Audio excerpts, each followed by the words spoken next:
Let's bring in Jonathan Davis, economist and wealth manager. Jonathan, good morning. Hello, Nicky. Is this one big Ponzi scheme? Are we heading for catastrophe here, or is it sustainable? It is definitely not sustainable. We're eventually heading for catastrophe. I don't know when. The big picture is that for 50 years, the political consensus has been get people borrowing vastly to boost house prices, to get short-term quick wins in the economy. And then we had, of course, the huge recession in 2008, and they slashed interest rates, and they bailed out the banks. And isn't it interesting that in 2010, 2011 and 2012, we had no house price growth, we had no economic growth, and yet we had the lowest borrowing rates in history. And the reason for that is because we were on the point of falling over a cliff. Then we had a game changer in early last year, Help to Buy, or as I call it, Help to Borrow. The point is, by getting people to borrow, that boosts house prices. And that was the game changer from 2013, this year, and into next year. What we need to do, well, first of all, Gordon Brown needs to apologise to the nation for getting everyone into massive debt. Secondly, George Osborne has to apologise for the iniquitous communist plan called Help to Buy, which was purely to get votes for the Euro elections and the general election next year. What it has resulted in is that vast numbers of folk are massively in debt. And Nicky, my final point is this. My final point is this. Going forward, the next time there is a global economic shock, and there will be one, we have a base rate of 0.5%. By that time, it might be, say, 1 or 1.5%. I don't know. But I'll tell you what, slashing 1 or 1.5% will do not the blindest bit of difference to the economy or the housing market. And that's the catastrophe that we can look forward to, I'm afraid to say.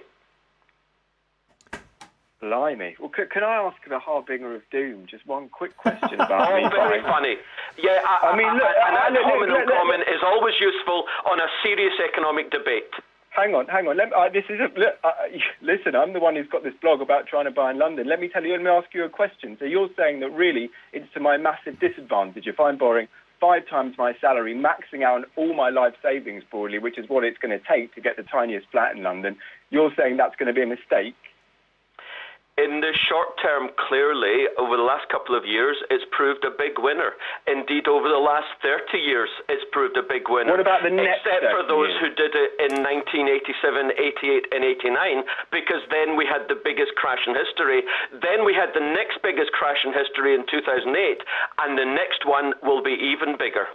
Well, there goes my breakfast finally. But I do think that, listen, look, the ultimate reality is this. Nicky Campbell is saying that house prices will plateau, but they will still go up by 5% per year in London for the next 5 years at least. In no point in post-war Britain has house prices in London slumped for a sustained period. I mean, this is at least what I'm telling myself and what I've learned. And I'm hoping, if you're right, then we're all completely screwed, and it's a whole different radio show you're going to have in 10 years' time, Look, Nicky. The BBC needs to get to grip with this one notion. What happens the next time there's a global economic shock? Vince Cable and George Osborne can talk till the cows come home about how the UK is going to grow ad infinitum, but you know what? We are an island. There is a global economy out there which is very fragile. The US just went down in economy 2.9%. China is slowing down. The EU is economic depression.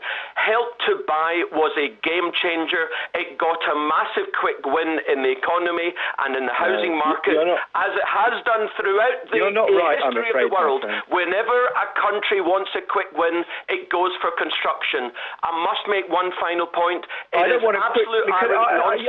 can't let you get away by saying that Help to Buy has completely transformed the market. The reality is, hang on, let me say this. The reports came out recently that Help to Buy has only helped a few dozen people in certain areas. It hasn't. It's just empirical fact. It hasn't changed everything. Excuse me. You just heard the guy say 50% of buyers on the development were using Help to Buy. No, the numbers are being manipulated. Look, The other point I want to make is everyone talks about we need more housing. I'm telling you, it's not about the number of builds. It's about the ease of lending. If there was a different level of lending, if Help to Buy wasn't around, then, and indeed, if the banks weren't bailed out even though they had reckless lending, I tell you, there wouldn't be reckless lending. Jonathan? In that case, house prices would fall, the number of empty houses would come in the market, the supply would soar, and I'll tell you what, the situation would sort. But the political consensus don't want it. Jonathan, thank you very much indeed for your contribution there. And likewise, David, who has written this Huffington Post blog, The Not So Secret Diary of a London First-Time Buyer.